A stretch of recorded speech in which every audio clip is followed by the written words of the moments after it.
Welcome to Talkin SEC.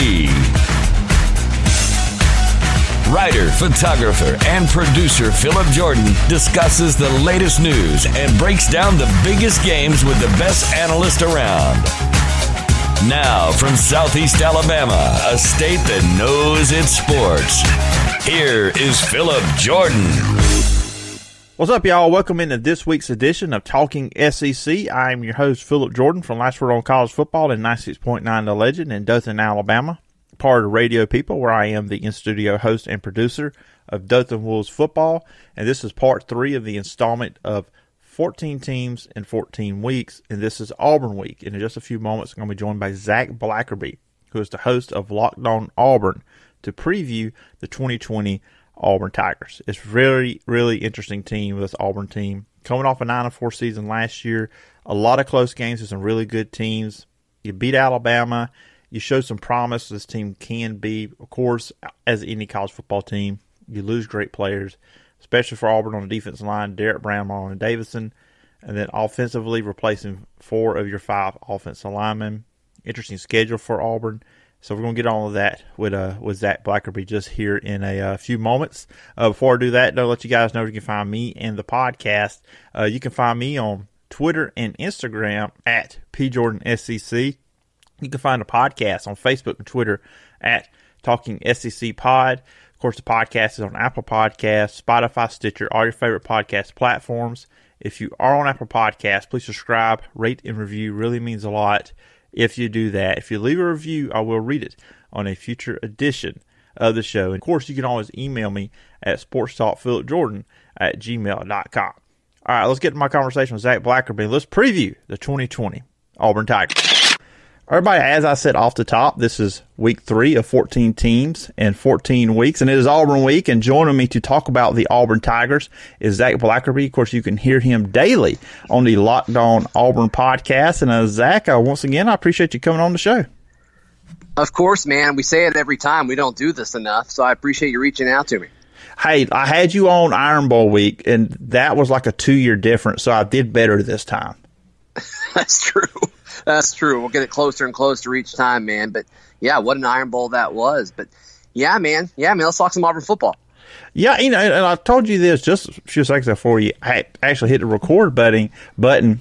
But you guys did a great series last week and, of course, the Friday before, starting with the 2010 Auburn Tigers, going back over that championship team. I mean, I'm just going to say great narration from you, great storytelling. That's what I love. You have podcasts like this where we break down games, but you also have podcasts where it's more of a docu-series where it's storytelling. I mean, you guys I'm just going to say this and give you big props. Y'all did a fantastic job on that. That was some really good stuff.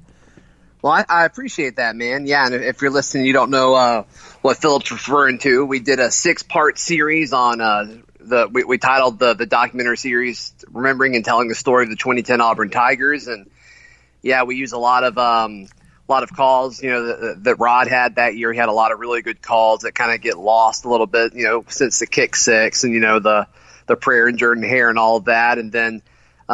Talked to Auburn Mayor Ron Anders. He kind of retold the story. Sveditz, who was running the sports, he was the sports editor of the 08 News at the time during the 2010 season. Jason Caldwell, who's covered Auburn sports for forever with Inside the Auburn Tigers. A few football players as well that were on the team that year, and kind of some behind-the-scenes stuff. And then just kind of we wanted people to remember. We wanted people to remember that season, and especially during a time right now where we're all missing football and craving football and just kind of looking for any kind of sports. I mean, we've seen what The Last Dance has done, the MJ documentary. So people are just kind of clamoring for any kind of thing. And, I'm really proud of the product that we put out. Michael Pappas, kind of my producer for this. He helped me out a ton with mixing the episodes and all. Took a lot of time. But, yeah, check it out. Search Locked On Auburn, and you'll have to scroll down a little bit. But yeah, all of last week, and like you said, the Friday before. So yeah, man, it was a lot of fun. I appreciate listening to it. Oh, yeah, it was a great listen. And, of course, anything like this, I always wonder when people go back and dive into something like this. For you doing the research, talking to people for this series, did you learn anything new about that 2010 team that you probably didn't already know? I don't know if I necessarily didn't know it, but I kind of calibrated my my thoughts on Gene Chizik. At the time, I think we all realized, like, oh my gosh, Gene Chizik. He only been at Auburn 2 years and he went to national championship. And then since then, since the 3-9 season, and then since Malzahn took him back a few years later, his first year being a head coach. And then you look at the success that Cam had, and really nobody else on that team had long-term success. Nick Fairley had a little bit of time in the NFL, but that was kind of it. And it's like, oh, well, it was Cam and Gus. It wasn't Gene Chizik. And I think when you go back and talk to guys and you look back at that season and you look back at how Chizik was a leader, I think we forget that. At least I did anyway. And, Michael, who helped me put it all together, was the same way. That's something that I walked away with thinking, like, man, Gene Chizik does not get enough credit for that season. Yeah, because you hear so many times people say, they pretty much give Gus Malzahn the credit for that team, almost like they discredit Gene Chizik as a head coach. Like Gus was the head coach. He wasn't. It was Gene Chizik. And I remember even with the whole Cam Newton stuff that was surrounding that team toward the end of the year, the stuff that, Gene Chizik was up front and the way he kind of led that football team, that was impressive too, what he was able to do with that team as well.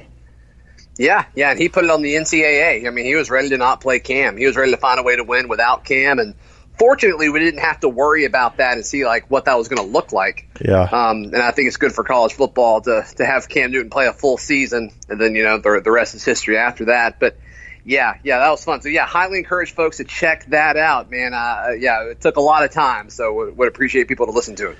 And I told you I was going to ask you this off air. As I told you, me and a buddy of mine who covers LSU for LSU Wire a couple weeks ago, we did an Instagram thing and we kind of debated this. And I was on the Cam side, but we talked about, because you hear about people say Joe Burrow, the greatest season a college football quarterback has had. And I said, if at least in the last 10 years, you could argue Cam Newton 2010 against Joe Burrow. My argument is, and no disrespect to any of the Auburn players around Cam Newton, it's obvious Joe Burrow had more potential NFL talent around him when you look at this year's draft and what's going to happen next year's draft with Jamar Chase. So I took the Cam Newton side. If there was an argument for that, what would be your take? Well, my gut is Burrow when you look at the stats and when you look at how college football has changed. I mean, they dominated. I mean, they were the best offense ever. And then when you look at what Cam did, and you kind of touched on it, I mean, Burrow had a lot of guys to throw to. And when you look at Cam, like Darvin Adams was a baller. Like he was a stud in the SEC. Terrell Zachary was a really good college wide receiver. Lutz and Kirkin seemed like every time he caught a pass, it was a touchdown. Michael Dyer was a great freshman SEC running back, but none of them were playing football 5 years later at the NFL level. And so it's like, did he have any kind of help at all? He had a senior-led offensive line, but, I mean, none of them really panned out at the next level. So, I mean, you're going to see this LSU team have all kinds of success in the league, I think. We may have to wait and kind of look back and kind of do that comparison again, but that's just kind of what I'm thinking. Then on the defensive side, I mean, you just look at it. Cam carried that team. Mm-hmm. Joe Burrow carried that team, too, and there were a lot of really, really good guys. And so, there weren't many games where Joe Burrow kind of had to carry the team on his back. Like, that's not Burrow's fault. You know what I mean? But I definitely see the argument for both sides there. I would go Burrow over Cam just because I think what Joe Burrow did was incredible. But, I mean, just going back and watching a lot of tape and cutting up a lot of audio, to put this series together. I mean, there hasn't really been a quarterback used like Cam. I mean, he was getting over 20 carries a game. He was being used as a running back. And then he dropped back and, throw for 250 yards and just have, 4 or 5 incompletions. And so that's going to be tough. I don't know if we're ever going to see that again. I think we're more likely to see what Joe Burrow did again, just with talented receivers. I mean, it seems like there were 1 million first-round graded wide receivers entering the draft. I think it's going to be a normal thing moving forward. But I don't think we'll ever see another Cam Newton. We will see another Joe Burrow. So maybe that's my answer. I don't know. Yeah, it's just it's a question. You guys are coming off of that, so I just wanted to get your thoughts on that one. I know we had that discussion a few weeks ago, but as we look to the 2020 Auburn Tigers, of course, everybody's got this problem in college football, so it's not a problem isolated for the Auburn Tigers. But when you look at the fact is most teams or a lot of teams like Auburn didn't really have spring. What part of the Auburn team do you think that could have the biggest impact on? I think it's going to hurt your offense as a whole, specifically the offensive line. I mean, 4 of your 5 starters last year are gone. They're all on the NFL roster, so I mean you're losing guys. As a unit, though, they weren't that good last year. They were okay in pass blocking. They weren't good at run blocking. Individually, they all graded well if you look at the PFF numbers and the analytics and all that. But as a unit, they just weren't very good. But they're all an NFL team, so you're dealing with some talent there. You bring in a new offensive line coach, and you don't really know who your starters are outside of Nick Brahms at center. You bring in 2 JUCO guys, but they wouldn't have been able to practice in spring anyway. Coffee wasn't on campus yet. Zaire was hurt, so they weren't going to play. So it would have allowed other guys to kind of step up and possibly fight for those tackle spots. Maybe. But I think the answer to that is definitely the offensive line. We'll see what that looks like once they kind of get together for fall. As far as other positions go, you need another number 2, or you need a number 2 to Seth Williams. There's a lot of talented wide receivers on this roster, but they just haven't really figured out how to use 2 wide receivers at the same time. They tried it with Schwartz a little bit. He couldn't stay on the field. And, there's stuff, is he going to run track? Is he going to play football? We'll see what that looks like moving forward. And then you lose a lot of guys in the defensive backfield. Right? Noah Benogany, first-round draft pick. Javaris Davis graduated. Your 2 safeties graduated as well. They've moved on. So it's like, what do they do? It looks like you got Smoke Monday. It looks like you got Roger McCreary. It looks like you got Jamie Sherwood. Who's that other corner? You got Christian Tussain and nickel. Do you move him to the outside? Do you keep him on the inside as the nickel back? Nehemiah Pritchett's been Noah Benogany's backup over the last 2 years. But he wouldn't have been on campus for spring, so I don't know if it necessarily affects it with not having a spring. But Marco Damio, do you bring in a JUCO guy like Damio to sit on the bench? I don't know, probably not. So we'll see. We'll see what that looks like too. But as far as what spring affects the most for this Auburn team, yeah, I'm going offensive line. Yeah, because and I've always believed this with football. I mean, offensive line is just not okay. He's really talented. Let's just put him in a spot. It should work because those 5 guys have to work together. It's not like you just, hey, we got a super great receiver. Let's put him here or running back, whatever. Those guys got to get that cohesion together. And I've kind of, when I asked you that question, that's kind of where I was thinking too. Yeah. Offensive line was probably a big thing. Like I said, look, they got guys in the NFL. They weren't that great last year. They've kind of taken some hits, by fans and some media members the last couple years. So, I mean, offensively, that's got to be where it all starts anyways for this team to be successful. Yeah, and there's questions at the running back, and, they're going to figure that out. Bo Nix is going to figure out the passing game with Chad Morris and all of that. So, I think it all definitely goes down to the offensive line. I mean, there was a few years ago when Braden Smith was kind of the leader of that offensive line, and there were like 4 or 5 guys that could play like 3 or 4 different positions on the offensive line. So it was going to be all this conversation about, well, all these guys are so versatile, so you got to move these guys around. I think Herb Hand was the coach at the time, the offensive line coach at the time. So it's like, all right, they got all this mixing and matching, and he's got his hands full. And I'm like, that's not a good sign at all. You need tackles, you need guards, and you need a center, and you need to figure out who works best with one another. And so I think they're going to be in a good spot. I think the 2 offensive tackles, the JUCO offensive tackles, are going to get a really serious look. I'm higher on them than a lot of people. I know some people are thinking some of the guys that are already on campus get a shot. I'm really high on Coffee. I'm really high on Zaire. I think they've got a chance to do it. And I think they're expecting them to start. And then these guys that they're recruiting in this 2021 class, I think they're going to be the guys after that. So I think Auburn's going to be set at offensive line for the next few years. And you look at the guards situation, is it, Brodarius Ham is a guy that I've heard his name a ton right now. Cam Stutz is a guy that I'm really high on. And so we'll see what that looks like. I bet they have a pretty good idea of who they want to go with. It's just going to come down to how quick can these junior college guys who can't practice right now, how quick can they get the playbook? Zaire is a guy from Germany, but he's rehabbing from this torn, I believe it's an ACL. He's in Auburn, so I think that's a good thing. We'll see how much that benefits him as far as being able to interact with people and get his hands on the playbook and kind of figure out what Chad Morris and Jack Bicknell Jr., the offensive line coach, what they want him to do. So we'll see. And you mentioned Chad Morris, and that's where I was about to go next with this, and that is his impact on the team, not just overall offense, but you got to look at, you're looking for Bo Nix from freshman to sophomore to make that jump. I know I saw reports before everything got shut down. He was working with Jordan Palmer out there in California, among other quarterbacks as well. What do you see the relationship and the impact offense coordinator Chad Morris could have on Bo Nix? I think you're going to see it pass. I think you're going to see more passing routes. I think you're going to see more passing patterns. I think you're going to see the tight end be involved more. I think Gus Malzahn's kind of gone out of his way to recruit that. They just haven't had the bodies. I think they're starting to get to that point now. So I think that's going to be something. I hope you see more short passing. I hope you see him not, be more liberal in the way that they use Seth Williams. And I mean, he's going to be the best. He has a chance to be one of the best receivers that Auburn's ever had. And I think this upcoming season, assuming everything happens normally, he's got a chance to have the best receiver or best season that an Auburn receiver has ever had. So that's going to be something to kind of keep an eye on. And that all starts and ends with Bo Nix and Chad Morris, right? So with getting a new offensive coordinator, you kind of always wonder how much of it is going to be the offensive coordinator and how much of it's going to be the head coach when you have a coach like Gus Malzahn and reports coming out saying that Morris is going to call the plays.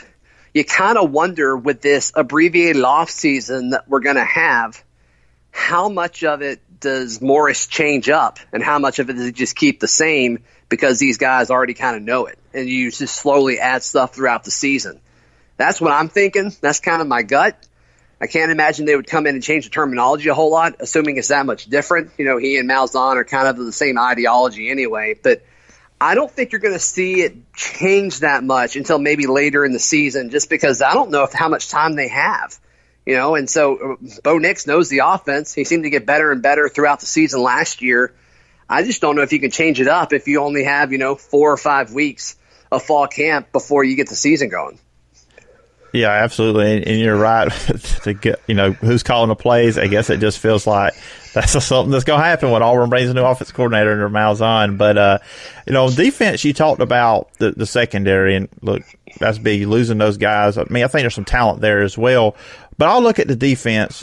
Linebacker should be their strength. I mean, but when you look at the leadership they lost with a Marlon Davidson, with a Derek Brown, where do you see the leaders at on this defense? Yeah, that's a good question. And you may see it in the defensive backfield. You may see it with Tyron Truesdale. He's a guy that I keep hearing good things. Big Cat Bryant is going to be an upperclassman as well. But, I mean, I think you saw him lead a little bit last year. I mean, KJ Downhill Britt, I think he's been a guy that has been super solid. He has no issue being the guy. At least that's what it looks like. So I think you're going to see him on the field a ton, and I think you're going to see him in the middle of it. I could see him being a similar role that you saw Trey a few years ago, and I think that'd be a good thing. I think that'd be a good thing for Auburn. So I think it makes sense for your linebacker to be the leader of a defense. Yeah, I mean, a lot of cases you do see that. And you're right with Truesdale. He's an intriguing player to me because he played really well last season next to Derek Brown, but Derek Brown's not there. He's not getting the double attention. I'm really curious to see what he's going to be able to do now without Derek Brown next to him.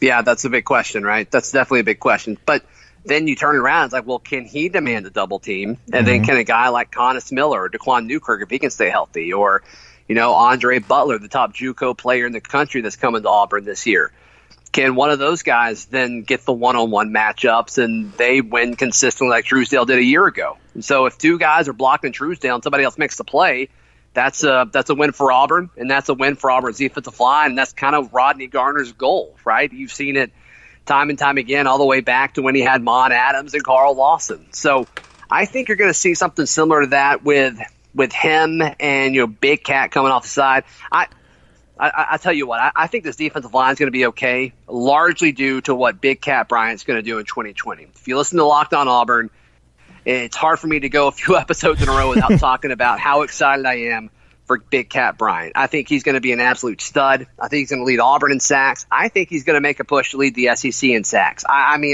thinking a Jeff Holland type season for Big Cat. I don't know. Kevin Steele's done such a good job forcing opposing offenses to 3rd and long, and then you just keep Big Cat on the field, and you put Derek Hall on the other side. and you want to scoot, somebody inside, and you'll keep Truesdale in, maybe Connus Miller next to him. Like I like that situation. These linebackers that you talked about, that's definitely going to be the strength of this defense. They want to blitz, and it allows you to do that, especially when you look at the personnel side of things. With if you want to run your typical 4-3 personnel, and you keep Owen Papo as that third linebacker, and then just play him as a nickel because he's athletic enough to do that. And so you're starting to hear, talk about possibly that being a thing, and you keep Christian Tudd off the field. And as an offense going up against that, you're like, okay, well, just based on their personnel, you actually don't know what they're going to do. So I think it's going to benefit Big Cat Brian. I think it's going to benefit this pass rush. And, all in all, I don't know how much of a step back there's actually going to be on this defense. Yeah, I'm with you there because, not to plug my own work, but over at Last Word, I kind of did a deep dive of my own looking at the defense, and I looked at these guys. I'm like, yeah, they lose those two guys, and it's not easy to replace guys like Marlon Davidson and Derek Brown, but the talent's there. And Kevin Steele has done a great job with this defense, having guys ready when the other guys leave. So I'm with you on that 100%. The Auburn's defense should be fine this upcoming year. But finally, before I let you go, the schedule, when you look at the Auburn schedule, I'm telling you, I'm looking at it right now. I still have not gotten used to seeing Georgia in October. That is just odd. I love it, dude. I really like it. I think it benefits Auburn this year, man.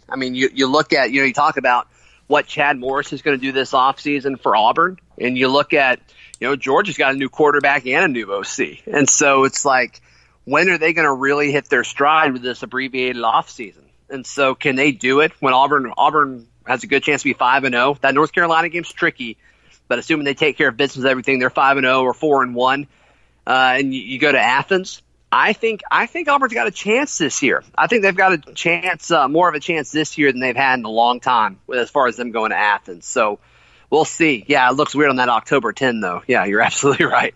Well, I've looked at Georgia, and like you just said, new quarterback, new offense coordinator. You didn't have a spring, and then you look at who they got on their schedule. They play Virginia early in the years, either week 1 or week 2. They have to play Alabama week 3.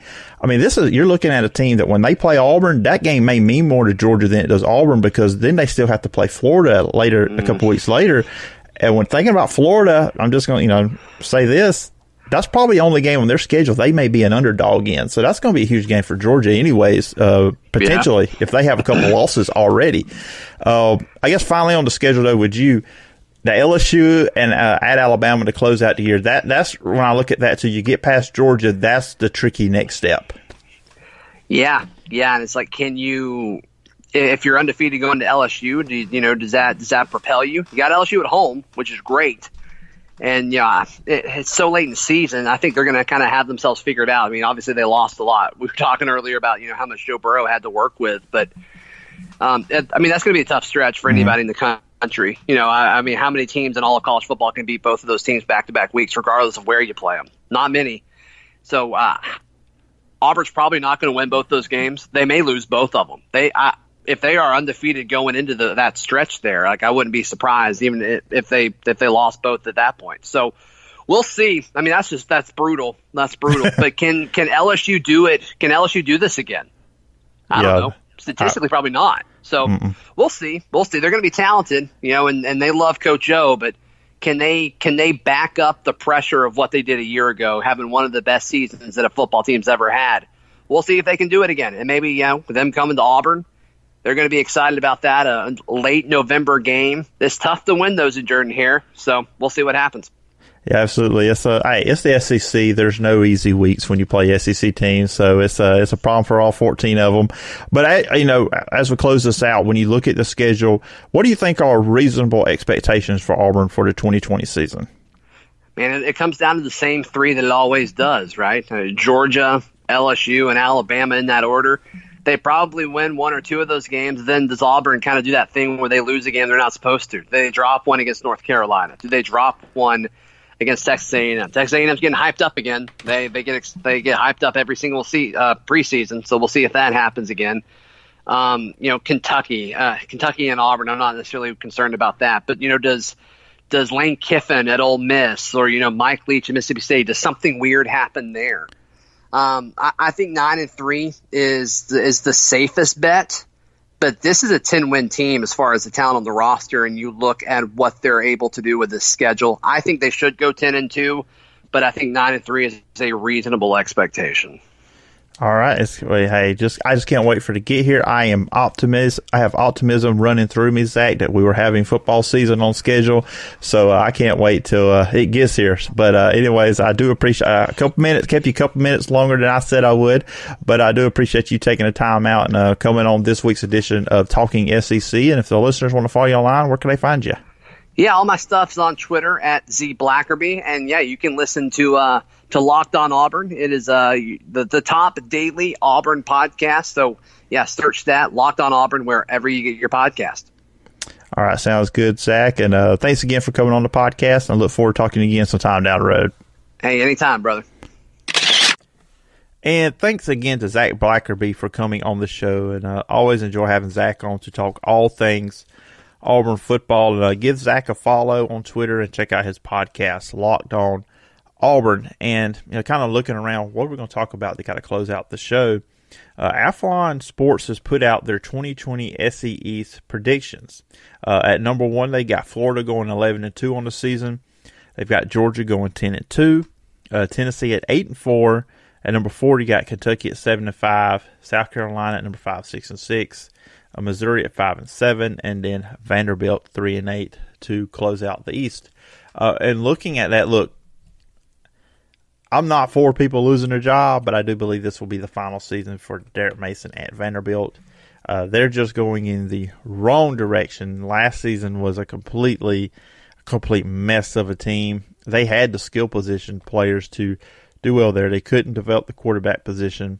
I feel like Vanderbilt is heading toward that inevitable situation where they're going to have to look for a new coach. At the top, I do believe Florida is going to win the SEC East, and you heard me allude to that a little bit there in my conversation with Zach. Florida's schedule, I still believe the only game they will be potential that they could be underdog will be Georgia.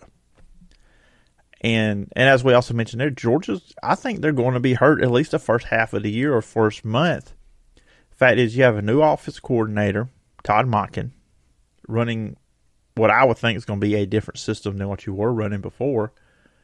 And then you got a new quarterback, Jamie Newman, who is being pumped up as going to be the first quarterback in the SEC drafted as a top 10 potential pick by some of these mock drafts for 2021. I'm like, hold up. I know he put up some decent numbers at Wake Forest, and everybody just assumes, hey, let's plug him into a really good team with some really elite talent that he didn't have at Wake Forest. He should put up big numbers. But let's just wait and see on Newman how he adequates to the players around him plus the Todd Monken offense. Let's hold on for a little bit on that. But when I look at Georgia, they got that early matchup with Virginia, which I say that they should beat Virginia. I mean, no disrespect to you, Virginia, but Georgia's just better than you, and Georgia's going to be elite defensively once again. And that's always going to be the case with Kirby there anyway. It's kind of like you expect Alabama to be good every year defensively because of Nick Saban, which I know some years they have not been, and the secondary is always sometimes a question with Alabama, which is funny because that's what Nick Saban is supposed to be the expert at on the defensive side of the ball is secondary. But anyways, they have to play Alabama week 3, and they go to Tuscaloosa in that game. Then you have Auburn in early October. And Auburn should, as Zach said, 4-1 that game. I'm going to say I think Auburn will be 5-0 going into that game. So with Georgia, you're now looking at potential 2 losses before you even get to Florida. And as I said, I believe Florida should be the favorite in most of their games. And if they were to underdog, it would be to Georgia. But Georgia comes in that game 2 losses. I don't think Georgia's going to be the favorite. I mean, look at Florida. Eastern Washington, Kentucky, South Alabama at Tennessee. Tennessee, I know they got you going 8-4. You're not back yet. And I wouldn't be surprised if Tennessee went 8-4, but there's still a gap for me between the Gators and the Bulldogs of Georgia and then Tennessee. There's still a gap between 2 and 3 in the SEC East. And Tennessee, they are doing great and have a lot of momentum in recruiting. And I think if Pruitt can keep it going, maybe he can get to that level of Florida and Georgia, but it's just not there yet. It's just not there yet. Not 2020, maybe 2021, they can make that leap. But anyways, looking at the Gator schedule, you got South Carolina. The LSU game could be, but LSU we'll see. Could they still be trying to figure some stuff out? At Ole Miss off, you play Georgia, at Vanderbilt, Missouri, New Mexico State, rebuilding Florida State. So you look at that schedule. If there's anybody that Florida should be an underdog to, it would be Georgia. But then again, I'm going to circle back to what I just said. If Georgia walks in that game with a loss or two and Florida's undefeated, Georgia's not going to be the favorite there. And Florida's trying to get that monkey off their back, trying to say, hey, we can beat Georgia. Jake Fromm is gone. They just couldn't beat Jake Fromm. So schedule, new coordinator, new quarterback, no spring practice. That's why I think there's a little bit more cohesiveness with the Florida team and in the coaching staff right now. No new coordinators to speak of. So that's why I think the Florida Gators will win the SEC East coming up in 2020. Now, when you also look at this, of course, you at the 3 spot. You do have Tennessee 8-4, and like I just said, I wouldn't be surprised if Tennessee went 8-4. But when I glance at their schedule real quick, they open with Charlotte. They got to play at Oklahoma. They're not beating Oklahoma. Furman, Florida. Let's see, can they upset the Gators? Then you got to still play Alabama on the 24th. Then you got to play at Georgia on the 14th. Georgia, I think, will have some things figured out by then. That's your 4 losses, potentially, in my opinion. So, and Tennessee going to slip up at some point in the season and lose to somebody maybe they shouldn't. And then Kentucky, they got them at 7-5. I think Kentucky is a team that could win potentially 8 games this season. Then we look at their schedule. Eastern Michigan, they have to play at Florida, Kent State, South Carolina. The Auburn game, they'll lose that one. You got the Tennessee, Georgia. I tell you what, y'all may be laughing at me all throughout the internet listening to this podcast. I think Kentucky will win 9 games. I fully believe that. They have the running game. Terry Wilson, quarterback's coming back. Defensively, they've showed, we can lose people here at Kentucky, but we can replace them and still be a solid defense. Running the ball, like I said, they're going to be one of the best running teams in the SEC. So do not sleep on Kentucky potentially winning 9 games. I do not think they have any shot at winning the East, but I do think they have a good chance at getting the number 3 spot in the SEC East. And then South Carolina and Missouri. I mean, I agree with Athlon here. Those are 2 teams that will be fighting to get that 6th win. And I kind of wonder with South Carolina, 6-6, what does Will Muschamp have to do? Because had a bad year. Let's see if they can turn around there at South Carolina to keep him there for a little bit longer. Helinski, the quarterback, see if he can make improvement. He showed signs at times last season of being really good, but also at times he showed he was a freshman as well. All right, guys, that's going to do it for this edition of Talking SEC. I appreciate everybody checking out the podcast this week. If you want to hear more from me, we're doing a special all-season catch-up of my high school football podcast. If you're a high school football fan in the Southeast Alabama area, the Wiregrass High School Football Report, that will be up sometime this week as well. So I hope you would go and please check that out. But, of course, you can find this podcast on Apple Podcasts, Google Play, Stitcher, and Spotify. And if you are on Apple Podcasts, please subscribe, rate, and review. Really appreciate it if you do that. Leave a review. I will read it on a future edition of the show. You can follow me on Twitter and Instagram at PJordanSEC. And you can also find the podcast on Facebook and Twitter at Talking SEC Pod. And you can always email me at sportstalkphillipjordan@gmail.com. Next week will be Florida week, so you probably have an idea who I'm going to try to get on the show next week. So check that out. Please share the show. And guys, hope you enjoy the 14 teams and 14 weeks I'm doing here. Getting us ready for the 2020 college football season. Anyways, guys, take care. Have a good week. Have a good weekend. Stay safe. Do all the right things. And until next time, bye-bye.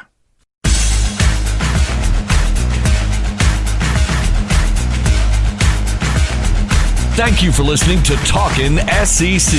Follow Phillip on social media at PJordanSEC and the show at Talkin SEC Pod. Subscribe to the podcast on Apple Podcast or wherever you get your podcast.